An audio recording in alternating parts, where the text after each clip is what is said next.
নিরাপত্তা ও আইন প্রয়োগকারী সংস্থার নজরদারি তালিকায় ওয়াচ লিস্টে নাম থাকায় দিল্লি বিমানবন্দরে জিজ্ঞাসাবাদের মুখোমুখি হতে হয়েছে প্রধানমন্ত্রীর উপদেষ্টা ডাক্তার জাহেদুর রহমানকে। পরে যাচাই বাছাই শেষে অনুমতি মিললেও তা প্রত্যাখ্যান করে তিনি দেশে ফিরে আসেন।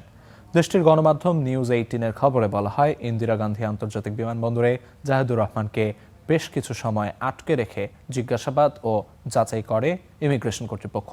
একটি সূত্রের বরাতে গণমাধ্যমটি জানায়, ডাক্তার জাহেদ একটি সরকারি বৈঠকে যোগ দিতে প্রতিনিধি দলের অংশ হিসেবে ভারতে যান। বিমানবন্দরে নিয়মিত তল্লাশির সময় অভিবাসন কর্মকর্তারা ওই তালিকায় জাহেদের নাম রয়েছে বলে নিশ্চিত হন।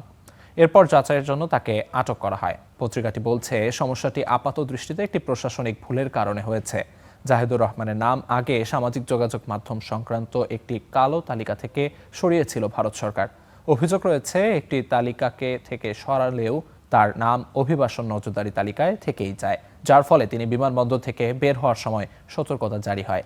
পরে এই অসঙ্গতি শনাক্ত ও সমাধানের পর কর্মকর্তারা ডাক্তার জাহেদকে প্রবেশের অনুমতি দিয়েছিলেন।